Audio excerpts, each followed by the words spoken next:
The purpose of today's discussion is to give you a chance to hear about the law school application process and the transition from college into law school from current law students. So we got 3 of them here with us today, hopefully 4 in a little bit. Cecile McIntosh, who is a 3rd year at St. John's, Ethan Calderoff, who is also a 3rd year at St. John's, Gabriella Samarelli, who is a 1st year at St. John's, and in a few minutes, hopefully, Lamore Gordon, who is a 2nd year at St. John's. I'm going to jump right in with questions, and I'm going to try and lead a discussion with these fine people for about a half an hour or so. Then we'll open it up to questions from you guys, and then we got some light refreshments in the back, which is super exciting. So first thing I want to talk about is the LSAT, the Law School Admissions Test, that test that you have to take to enter St. John's Law School. So talk to me about that, people. The LSAT, how long did you prepare? How hard did you prepare? Give me months, give me hours. Cecile, you want to start? Talk to me about the LSAT, Cecile. So for studying for the LSAT, I studied from approximately June of 2020 to August in 2020 when I took the exam. I treated the LSAT like it was a full-time job. So that was about 8 hours a day studying. And what I did was I first learned the material, learned how to take the exam, and then I made sure to take a practice exam within timed conditions. Because many times doing the questions, you might give yourself a little leeway here and there in terms of timing, but then when you sit down for the actual practice exam, you realize, oh, I need to work on timing for this or another aspect of the exam. Ethan, what do you think, man? So I'm going to keep it brief. I never ended up taking the LSAT. I took advantage of it. You're a Red Storm Scholars person? Yeah. That's why I didn't invite you last year. I didn't remember that. There it is. Oh, man. If you're 85th percentile or above on the SAT or ACT, there is an option to get into St. John's Law without the LSAT. With scholarship. With scholarship, Yeah. which is nice. Gabriella, LSAT, how long did you prepare? How hard did you prepare? I feel like I was the opposite. I did not take it as a full-time job. Just because I know like my study habits and what kind of student I was, I can't force myself to do the work or else I won't learn it. So I did study for 6 months, but it was about like maybe 2 hours a day to actually learn the material, learn how to use the strategies. And I also did practice tests. And I really utilized, I ordered books off of eBay from PowerScore because they're very expensive to buy them brand new. And I also utilized like free options online like Khan Academy. But I heard that they're getting rid of that, so. Khan Academy is being merged into LSAC, so it's not going away. It's going to be available for free to everybody via LSAC, www.lsac.org in the Law Hub area. So those stuff that she used, that's still available, just in a different spot. But yeah, I found that to be really helpful. And I really focused on like mastering practice tests because timing is very important when it comes to that exam. But yeah, that's how I went about it. You said you studied for 6 months, like 2 hours a day. How many days a week would you say you studied? 4 to 5. I tried to like keep my weekends free because like I said, I'm the type of student where if I force myself to do it, I'm not going to learn the material. So, I wanted to give myself a decent amount of time per week and give myself the weekends to not think about it at all. So roughly the same amount of time you put into like a college course? Yeah. Roughly. Yeah, I would say so. Cecile, did you use a prep course? Yes, I used Kaplan. Ms. Kaplan, what did you think of it? I thought it was helpful. I really liked the lectures. The lectures were very helpful because sometimes reading is just not enough. So being able to hear someone explain it, that's something that, for my learning style, that was easier. So that's one thing I liked about Kaplan. Yes. How many times did you take the test? You don't mind me asking. Okay, once. Took it once. Gabrielle, how many times did you take it? Twice. Twice. I won't tell you what I did the first time. All right. I guess one more question about the LSAT, Cecile and Gabriella. In hindsight, would you have prepared differently for the test? I'll give Gabriella a first shot at this one. No. Nope? Yeah, because I feel like when you're in college, nobody asks you what you got on your SAT after you take it, and in law school, nobody asks you what you got on the LSAT. So if you get in, and don't ever think about it again. That's fair. What about you, Cecile? Would you prepare differently if you had the option? No, I wouldn't prepare differently. The special thing about when I was preparing was that everyone was in lockdown because of COVID. So I didn't have to say, oh, I can't come to this, I can't do that. And it really forced me to really lock in and study. So if I was to take it another time and it wasn't during COVID, I would keep that same mentality of like really focus on what you're doing so that way you can get it one and done and move on and be a law student. Let's talk about other aspects of the application process. Maybe we can speak about personal statements. I'll start with Ethan this time. Ethan, how did you approach writing your personal statement? I basically wrote a personal statement. I can't even remember, to be honest, what I wrote about, but I do know I took it seriously and I had people read it over because, even though I was an undergrad student at St. John's and, kind of had a favorable admission, and I knew I was doing 3 and 3, there were not a lot of people applying in that program, but I still took it seriously and I had people read it over. I concentrated, I forgot what's the topic, but like I concentrated on a specific thing, issue, like specific. It's usually like how law school fits into your plan. Yeah, and basically tailored it to the prompt and stuff like that. Gabriella, how did you approach your personal statement? Similarly, I also took it seriously because that's how the school kind of gets to know you besides like your resume, is by your personal statement. So I also followed a prompt very specifically, but you can Google different prompts, like there's not one specific one, usually law schools let you pick. And then I also had a lot of people read it over, and I also brought it to the Writing Center on campus as well as my career advisor at St. John's undergrad. So how about you, Cecile? How did you approach writing your personal statement? So for my personal statement, I wrote about like why I wanted to go to law school, and I took that very seriously because it forced me to really analyze why I was going to law school and the reasons for doing so, because the next 3 years is a big time commitment. And so taking a step back to really make sure, okay, this is what I want to do, and be able to tell those that are reading your application, this is why I want to be here, and also you can also get to know me in this aspect. And so instead of everything else, like Gabrielle was saying earlier, this is a time for them to get to know you. So whatever you want to talk about, whatever you feel will really just show who you are outside of paper, outside of school, grades, LSAT score, whatever it is, use that and take it seriously in the sense that this is their opportunity to get to know me. So that's how I approached it, and then that was... Maybe a bit of a too detailed question, given how long ago it's been since you guys wrote these things, but how many drafts would you say you had of your personal statement? How long was your writing process? Did you mind vomit this overnight, or was it a more elaborate process? Cecile, why don't you take first crack at that one? It was a long process because first I wrote everything that I was thinking.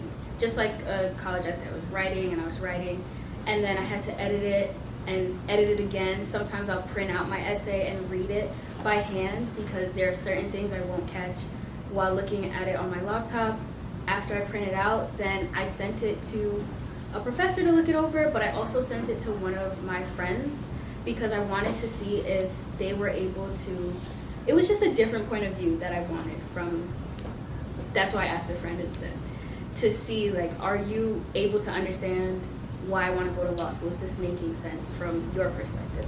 And then I took both of those edits and I wrote it again, and so it was a very long process. Maybe too long to remember this detail, but do you have any recollection of like the time period from day one starting to write to delivery day, D-Day down the road?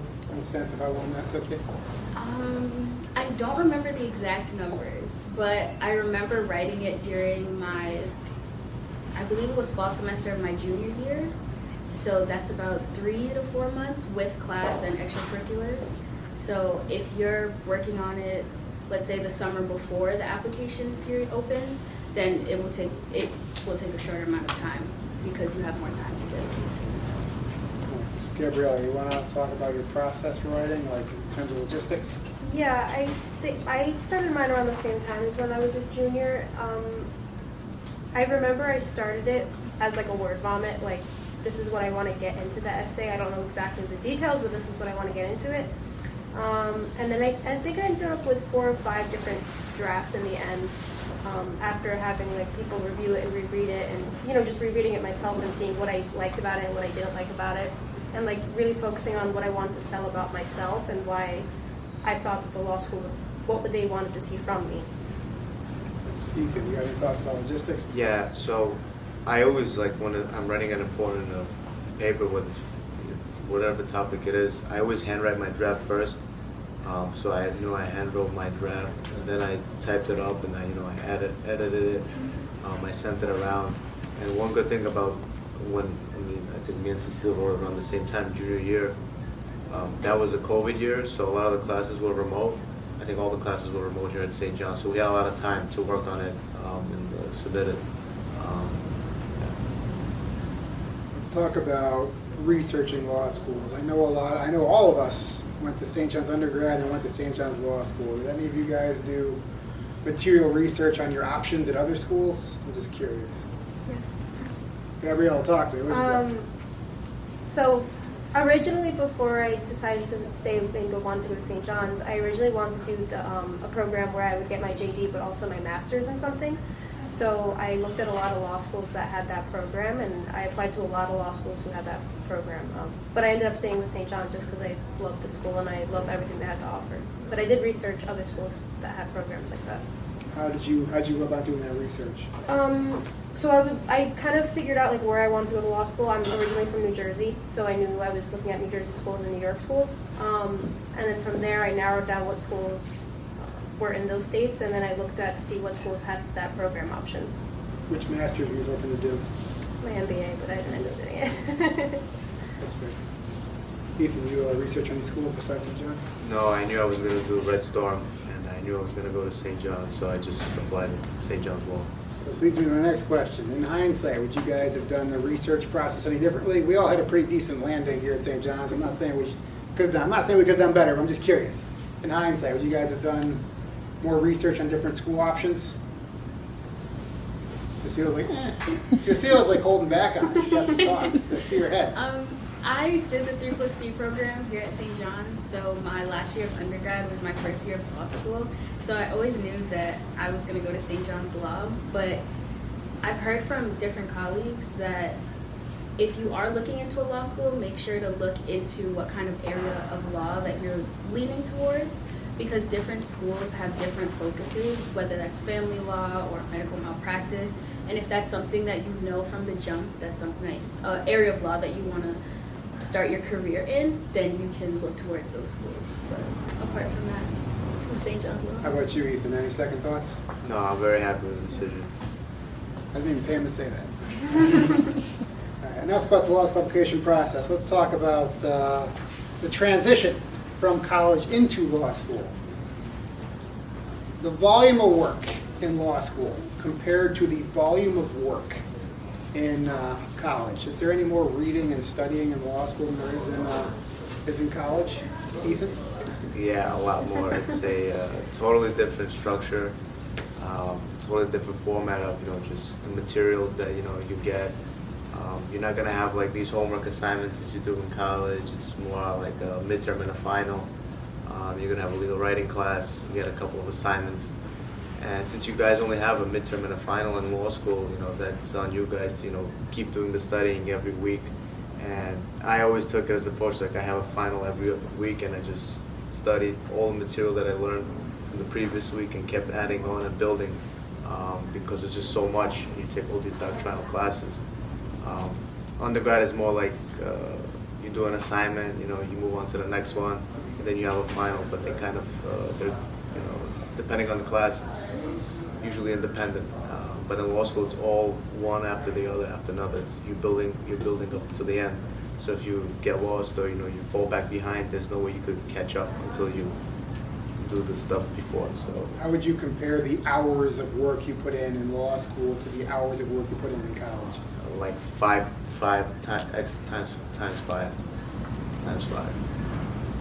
What do you think, Cecile? Volume of work in law school compared to volume of work in college? I agree with Ethan 100%. The amount of work that you have to do, even though a professor, like for example, we have to read for class, and that reading can be 30, 40 pages per class, and a professor might call on you, and you don't know that you're going to be called on and ask you facts from a case, and being able to answer in front of your entire class. That kind of work behind the scenes is just, like Edith said, 5 times more, because you're forced to stay on top of your work and your readings and make sure that you're understanding what's going on as well. Because before you know it, there's so much work that time flies. So before you know it, it's time for finals, and being able to study and say, okay, I understand. It's a lot more work. Cecile, how many hours would you say you put in a day for class prep and classes? Maybe 3 hours, maybe a day, I would say. Just Total reading. for all classes, or? Oh, per class. Okay. That'd be per class. Gabriella, how's the volume of work in law school compared to volume of work in college? To put into perspective, I graduated the last May from St. John's undergrad, so this is very, very new to me. And I feel like as an undergrad, I didn't know that each class was really, your grade was only based off a midterm and final, and I wish I did know that, because I would have done undergrad a lot differently to transition into law school, because law school is a lot of reading, and a lot of reading, and that's it. So you really have to mentally prepare yourself to have your whole grade determined on understanding all the readings you're doing, to then take one test that's going to assess your knowledge of a whole semester's worth of reading.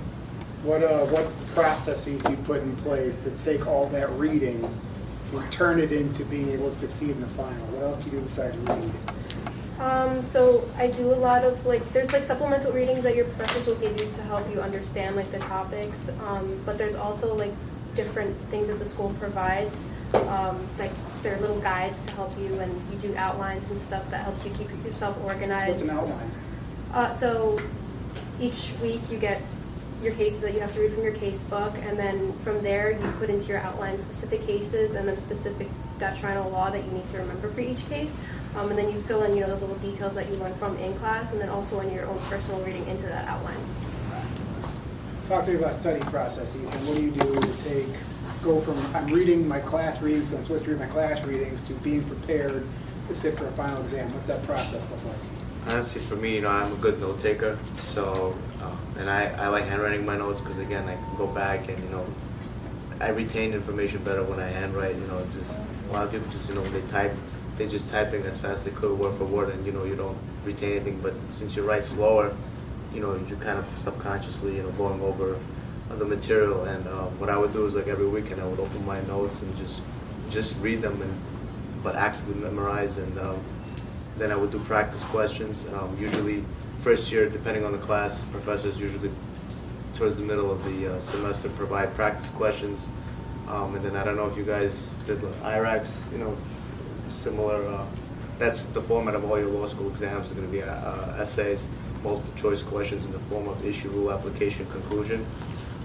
Practice those, and that's pretty much it.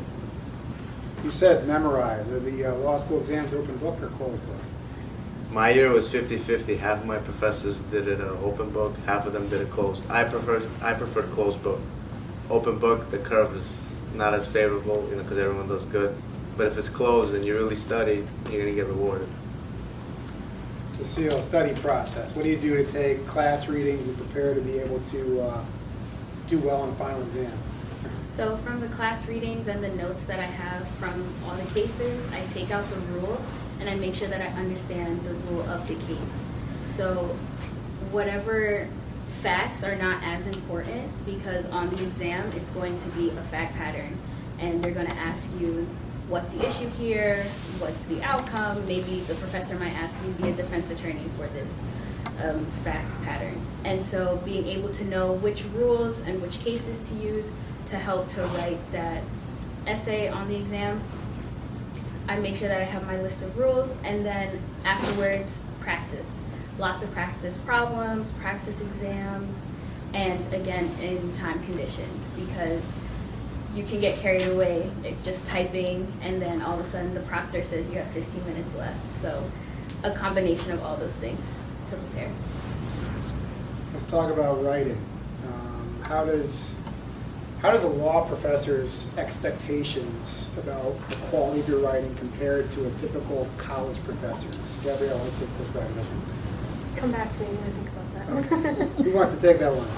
Quality of writing. Ethan, you looked at me. What do you think, man? So I give credit to, I'm so thankful I took legal studies as an undergrad major, professors like Croft. Basically, I came in with a head start because basically what we were doing in undergrad, doing IRACs, issue rule, application, conclusion. The first legal writing assignment was a memo, which I've done, many times in undergrad, and it's basically the same format, taking materials from Westlaw cases and synthesizing them and answering the questions. So, but there's a process. You work with the professor. You have TAs, you have teaching assistants that help you, and you always, for all your first year classes, which is really helpful. But in the legal writing class, you have deadlines, so you do it piece by piece. Of course, they expect you to do the work, but there's a lot of exercises that you do. And for the legal studies students here, your undergrad coursework would definitely help for legal writing. Are the professors nitpicky on your writing? They expect good punctuation and good grammar and accurate reporting on sources and stuff like that? Yeah, you guys are going to get familiar with the Blue Book. It's like all the citations for legal studies. Trust me, I also know Blue Book. I'm not going to know what I'm doing, but again, you do exercises. In law school, you do a lot of drills, basically. Just focus on citations, some classes, and you'll get the hang of it. But yeah, they are nitpicky. Cecile, quality of writing in law school versus quality of writing in undergrad. What do you think? The professors are more nitpicky, specifically about your application, how you're applying the rules from the cases that you've researched, and how you're applying it to the facts that they've given you for your legal memo. Also grammar as well as citations. So like Ethan said, throughout the semester you're working on different parts of your paper. Blue Book workshops, grammar workshops, to make sure that you're practicing those skills, so when it's time to present your final paper or memo, it has that quality in there, like those skills are in there. Gabrielle, quality expectations of your professors for your writing in law school versus college? So there definitely is like a higher expectation, especially like with the grammar and Blue Book citations, like everyone else said. But as a 1L, in your first legal writing class, it's mandatory that you take like a core grammar session that's a part of your legal writing grade first year. And coming from St. John's undergrad, I feel like the legal studies department prepared me very well for the writing that's expected in law school. I can't speak for other schools, but I felt more prepared in that aspect of being confident in my writing from my experience from undergrad transitioning into law school. That's two good plugs right there. That's pretty exciting stuff. When Croft and Yaman and Noe and Singh are busting your chops, you're welcome. It's the truth. All right. I guess one more question about the transition. Given what you guys know about law school now, if you could go back, would you approach your undergraduate studies differently? What's with the crazy questions, Croft? Well, I'll say for me, it's hard kind of to say if I would do things differently because again, I was there during the COVID years. 2 of my years in undergrad with COVID, so that alone threw a curveball at everyone, But given the circumstances, I did the best I could. But I don't know what I would do differently because just COVID happened to happen. We didn't expect COVID to play such a big role in this discussion today. I guess I should. What do you think, Gabrielle? Would you have done anything differently? I don't think so. I feel like just enjoy your undergrad experience as much as you can because it is such a different experience in law school that you won't get the freedom that you have as an undergrad student as you do in law school. It's very structured, and I feel like in undergrad you have wiggle room to decide what you want to do and what you don't want to do. And in law school, you don't really have a choice. You got to do the work and you got to put the time in. What do you think, Cecile? Would you have done anything differently? I would speak to my professors in undergrad, especially those in the legal studies department. I would have spoken to them a lot more often and just picked their brain about law school and their experience in law school and any tips that they had, because it's a completely different world, and I think just getting more of their insight would have made for a slightly smoother transition, and just remaining like organized in undergrad and practicing those skills from now, because once you get to law school, no one's holding you accountable. Like if you don't want to read and if you don't want to outline and stay on top of your work, there's no professor. The professor won't really check in and say, oh, by the way, I realize that you're falling behind, because they really won't know unless they call on you. So staying on top of the work from the beginning and just holding your own self accountable and making sure that once you get a feel for that in undergrad, the transition will be very smooth. We've entered the summing up part of the day before we have you guys ask questions. Are you glad you went to law school? 1,000%. 1,000%. What do we think over here, people? Yes. Nice. That was a quick one. I should have asked that question. A more uplifting question. What's the most rewarding part of law school so far, Gabriella? Knowing that I'm gonna have like a secure future for myself is really rewarding to feel, because I come from teen parents and immigrant parents, and growing up not knowing, you know, where I was gonna sleep at night is not a good feeling, and knowing that I'm gonna have that for my future self and whatever future family I have is a very satisfying and fulfilling feeling. Most rewarding part of law school so far, Ethan? For me, I was very fortunate to meet good people. I had a good friend group from law school, people with similar backgrounds, and also just knowing that, you know, the versatility of my JD will allow me to do a lot of things that other degrees, even if you end up not practicing law, that a JD will end up giving you that other degrees wouldn't. So I know that I would have that too. Nice to see you. Most rewarding part of law school so far? The most rewarding part for me is knowing that wherever I start with my JD, I can just go into another aspect of law, and the transition is a lot easier, because once you have your JD, it doesn't matter if you started with family law. You can move into trust and estates law if you'd like to. There's no like specific major that you have to focus in law school. So knowing that and having that flexibility is the most rewarding part. And I guess last question for me to open up for you guys. I guess generally, what advice would you give college students who are hoping to maybe one day go to law school? Sorry to Gabriella. Keep your connections from undergrad and make sure that you're making them, because they're very important when you get to law school. Getting into law school and even, you know, trying to get summer internships and just jobs in general, it's very important, and I really stress that to you because it was very helpful to me, and Professor Croft was very helpful to me, so that's one thing that I want to give you guys, that making connections in undergrad is very, very important. Ethan, what advice would you give to prospective college students who are hoping to one day go to law school? I would always say to keep an open mind. You know, don't be shy to ask questions. It's a big process. There's a lot of uncertain things.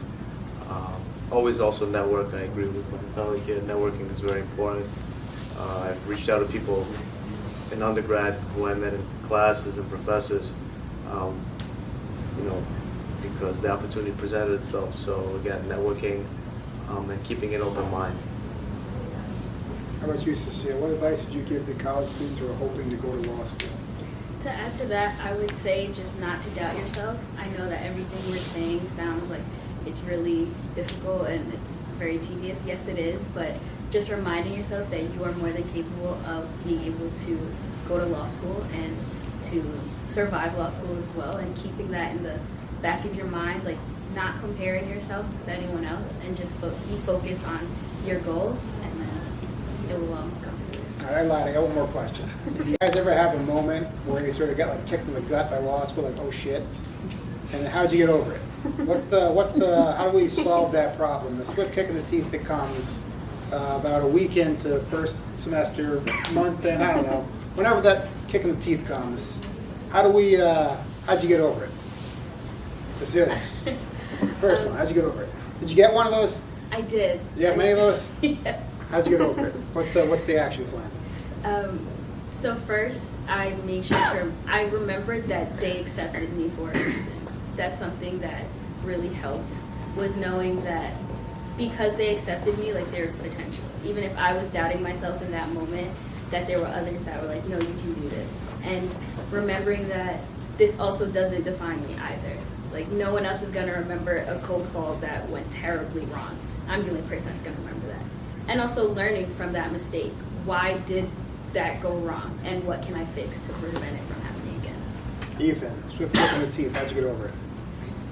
I had many of those. Anyone who says they didn't, they're lying to you. Everyone has it.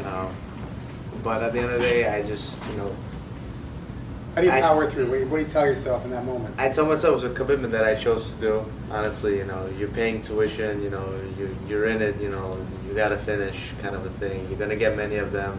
Everyone says they get them, and it's true, everyone gets them, and you just gotta keep going. You gotta keep going. Nothing's that rewarding is easy in life. So, yeah. How about you, Gabriella?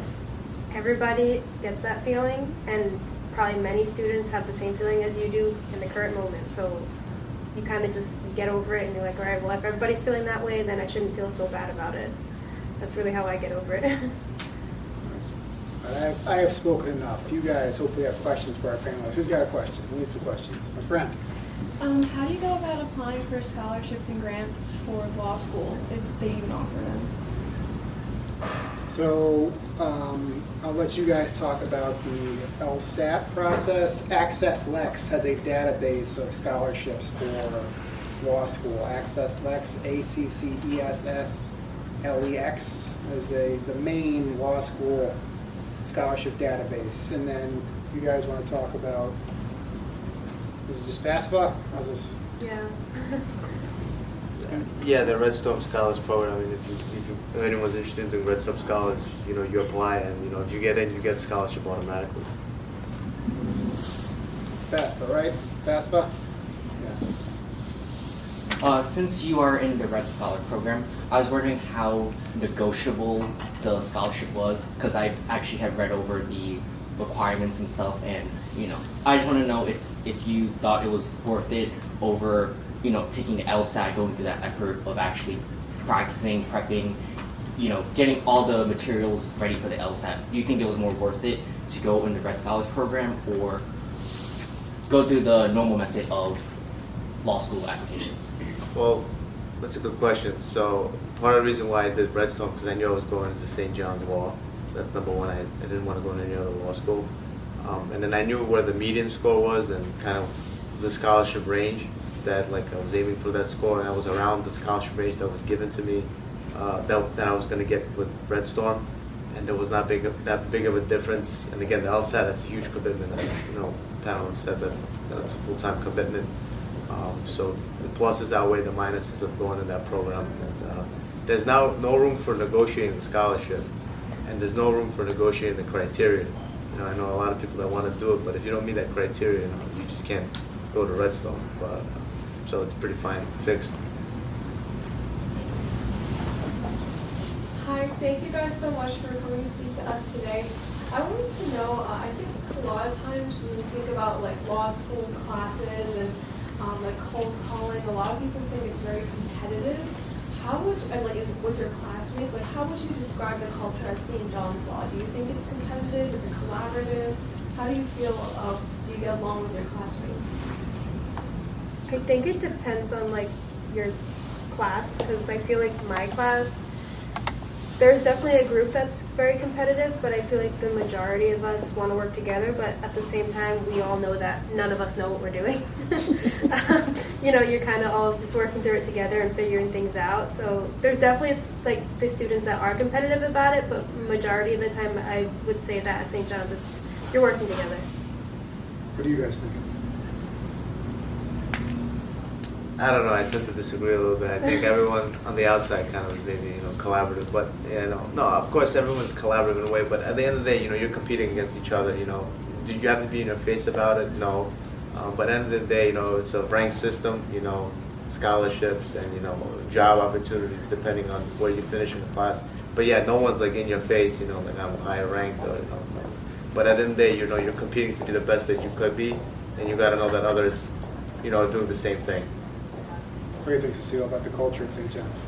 It's definitely a mix. There are certain people that are very competitive, even a little in your face. But there are others where it's really about learning together and if you don't understand, I'll help. So being able to find that core group and then from there just tackling the different classes together. So I think all law schools are necessarily competitive. There's mandatory curves. there's class ranks, it's a competitive place. And then it's, I think, a question of how dickish people want to be in that environment. You want to, be decent to each other in what is necessarily a competitive environment, or do you want to be aggressive in people's face? And I think St. John's probably, people try to be more decent to each other, but it is, by its very nature, all law schools are very competitive. Victoria, you had a question? Yeah, what's the average class size you would say? Let's talk, Gabrielle, talk about your first year sections for like torts and like contracts, and then move over here for some of the upper level classes. So, torts and contracts were my biggest classes. We were in the moot court room because that's how big our class was. But for like civil procedure, you're separated by section. So I would say like each of your section size is around like, I would say 30 to 40 people. So those classes are more intimate compared to how my torts and contracts class were, because your professor barely would know your name. But in more secluded classes where you're with your section, you get to know each other and your professor gets to know you. How big is your legal writing class the first semester? Very small, maybe 15 of us. You guys, upper division classes, your electives, the fun ones, how big are those classes? So it depends on the type of electives that you're taking and how many other students are interested in that topic. So, for example, I took a juvenile justice elective, and that was about 9 of us. But then one of my core classes was about maybe 60 people of all 2Ls and 3Ls mixed together. So it really depends on interest, subject, time, all those things. So that's the range. So hand over here, do you have your hand up? Is it possible to work your first year of law school or no? What do you guys think? People work during your first year of law school? I don't, and my friends in my 1L class also don't. But I feel like it's up to you and if you know your time management. But personally, I don't know. What about you guys? Work during your first year of law school? I know it's not recommended. It's definitely really tough because it's like basically 2 commitments, very serious commitments, and I would advise against it. I know there was a requirement before that you actually could not have worked in your first year of law school, but I know St. John's Law doesn't have that requirement, and sometimes the situation presents itself where students have to work. But if you're not in that position, I would advise against it.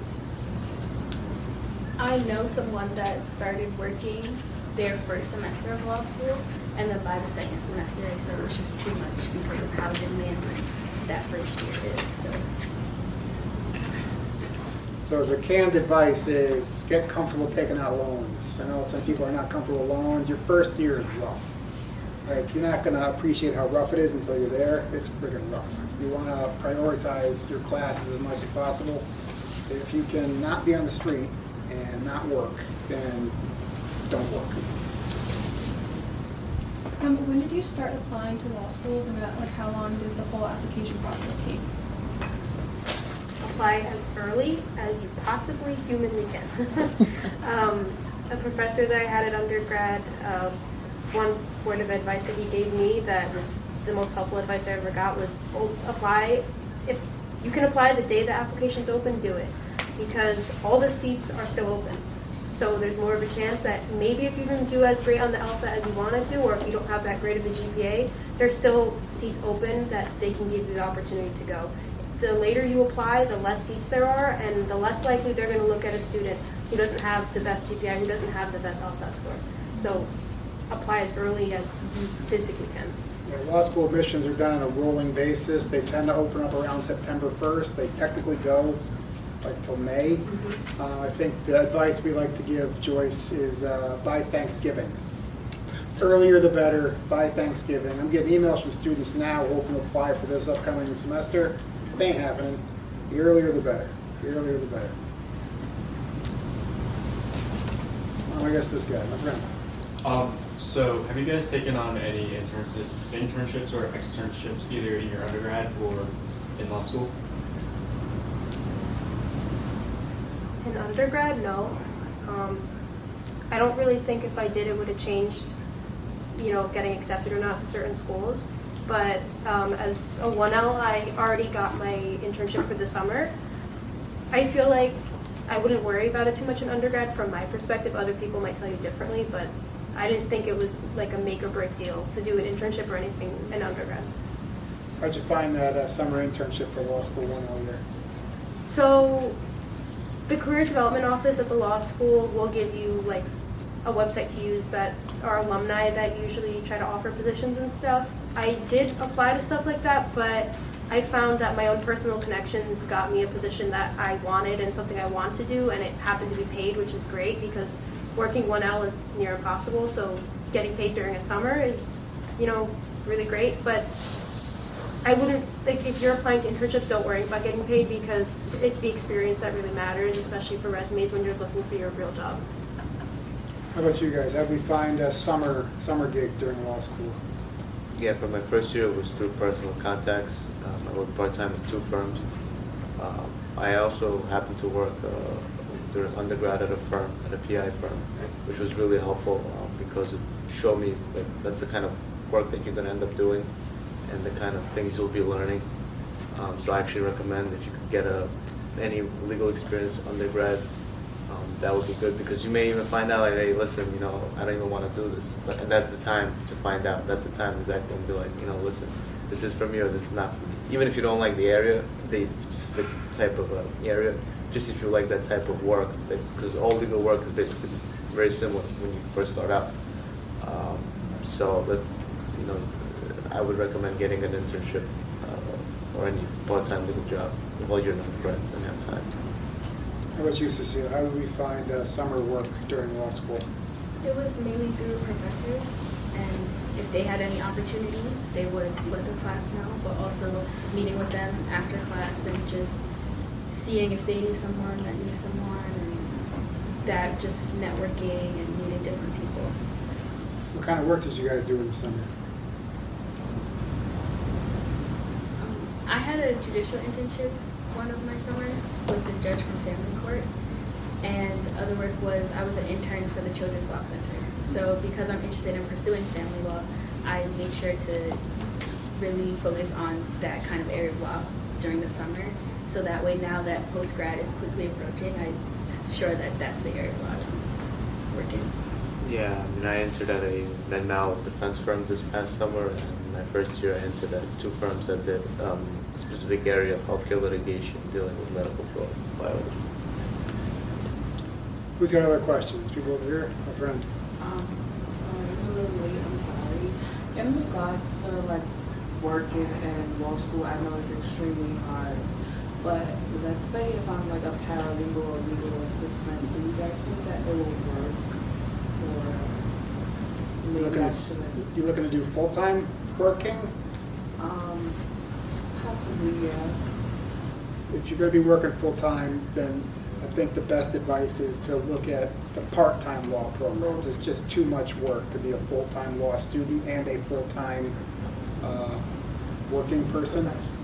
So law schools in the area that have part-time programs, I think Hofstra, New York Law, and Toro. Brooklyn. Brooklyn? Yeah, they may have part-time. But I don't think St. John's has, they have a small cohort of people who are on a 4-year track, but I think they tend to shy away from that kind of thing. It's a lot of work. It's going to be tough. So if that is your plan, then you should specifically plan to go to a school that is accommodating to that kind of schedule, because most are not going to be accommodating. You guys disagree? I agree. If I could just add Toro, I know one of my colleagues at my med-mal firm, he's a part-time law student. He has classes on Sunday. So Toro is a very flexible part-time program, I think Seton Hall also has even a weekend program, so they have some flexibility. Yeah, I believe that the Seton Hall program, I think it's called the Leo program. I could be wrong on that though, but I remember when I was applying, they did have that program for part-time. Who's got another question for our panelists? Anybody? Alan? What is the difference between, I guess, a cover letter and a personal statement? Personal statement is something specific for law school. It's generally about, so it's a required portion of the law school application, and it's generally about 2 pages. on who you are and how law school fits into your life plan, generally. Dean Lawler, what do you think? I agree. I think that the personal statement is an opportunity for the admissions committee to hear your voice, in a sense, because most of this is based on grades, test scores, etc. So this is your opportunity to shine and say, guess who I am, and why am I going to be a great lawyer, and why would you want me to come to your law school? Other questions? Victoria? How would you tailor your resume when applying to law school? I went straight to the career office at St. John's, and my advisor helped me from top to bottom with my resume because I didn't have any legal experience in my undergrad. I did have working experience, but not legal related, so we really tailored, my skills in my resume that would make me more sellable to the school. It's a nice place to plug Miss Maria Alfonso right there, the career advisor for legal studies and criminal justice. That's probably most of us in this room. Do we have She's students nice from? people. Do we have students from other colleges? Other people have been invited, I'm not sure. Yeah, everybody got invited. No? Because I have my colleague here, Nikki. She works for Hey, St. Nikki. John's College. Nice. So, English majors, come talk to me. Nice. Neil? I have a question for you, Ms. Crop. So, it's recommended to go to a law school in the state that you want to practice law school? 100%. So let's say you practice law in another state, but you want to be a lawyer in a whole different state. How would that constitute? So two separate things. There's law school recognition, and then there's bar passage. So, we're here at St. John's in Queens County, New York City. People know St. John's here in New York City. So if you're applying for a job with a JD from St. John's in New York City, people know St. John's.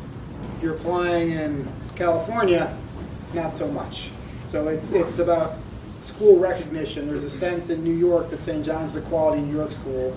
You're not going to get the same presumption of having gone to a decent school if you're applying in California, and vice versa. So it's about name recognition. And then second, if you start off in one place and pass the bar exam in the state where you studied law, there are processes to get reciprocity and get licensed in a different state. That's a couple years down the road, though. What are you thinking about doing? I was just thinking about New York and Massachusetts. So this summer, I'm originally from New Jersey, but I did undergrad and obviously law school here. But my internship in the summer is back home in New Jersey, and my boss is actually a St. John's Law alum. And I feel like if you're from the tri-state, so New Jersey, New York, Connecticut, I feel like you find a lot of St. John's alums. So if you do want to practice in the tri-state, I feel like you can get a decent job because, people commute and, it's not like it's too far. With Massachusetts, they're not going to know St. John's as much. Yeah. Other questions? Do any of you guys wish you took a gap year before? I went from undergrad right to law school. I would not have taken a gap year because I know myself and I know that one gap year would have led to 2 or 3, and so just going right in with the motivation and the work ethic from undergrad and just to keep going, I'm happy that I did. Let me play the devil's advocate. Hypothetically, if you guys had taken 5 years between college and law school and worked as a paralegal in the industry where you want to be. So maybe you got a job working in the clerk's office at family court or secretary for a family court judge, and maybe you worked at the bankruptcy firm you're going to be interning at for a couple of years. Hypothetically, you think you would have been better prepared for law school assuming you pulled the trigger and went to law school? I don't think I would have ended up going. So you're undermining my hypothetical. Yeah, because I really feel like taking all that time off and having, you know, a stable job, I feel like would really deter me from wanting to go back to school, and having all these loans and spending all this money on more education. I really think taking years off really deters you from wanting to go back. All right, last question. I'm sorry. Someone said something? I missed something? No, I was just gonna say, I guess it depends, you know. The only way I could have seen myself taking a gap year is like if I was really unsure about law school and I decided, you know what, I'm gonna work at a firm and this is what I think I'm doing, and then I work, not like for a few months like an internship, but a year, and then I decided whether this is what I want to do or what I don't want to do, because again, law school is a big commitment. You guys have friends in law school who worked before law school? You have friends in law school who worked before law school? Oh, yeah. A couple. Last question. It's You in good? regards to the same thing, because of a little about myself. I just changed my major to legal studies. I was doing business, and it's a little different for me, but I'm, you know, interested in it. In regards to taking a break, I actually took a 5-year break and I came back, so I do think that is possible, and I'm actually not sure if I want to, you know, go straight into law school or take a break again, you know, to work and get the experience. If I'm doing legal studies, I could be a paralegal, legal assistant, or so on. So that was a good question, because I need a little clarity. Is it really gonna deter me if I take a, you know, a break to work? Like, that's. So the canned advice on the gap year is it's a double-edged sword. As I think our panelists are suggesting, you take time off, you're less likely to go. But I think a lot of people think that people who have substantial work experience before law school both tend to do better in law school and tend to have better career outcomes after law school, because you've got that work experience on your resume and employers see that. So it's definitely a double-edged sword. And just busting out some statistics, the average age of 1Ls is increasing, suggesting that more and more people are taking time to work between college and grad school. I guess one more question. I didn't tell you guys I was going to ask this, but I'm curious. Any of your friends in law school, they do like a post-college fellowship like Teach for America or AmeriCorps? Nothing? Anybody? Cecile's like, maybe. I think maybe one of my friends did that, maybe, I don't know. Yeah, never mind. We're running out of time. We got refreshments. I want to thank our panelists. They're good people, Cecile, Ethan, and Gabriella.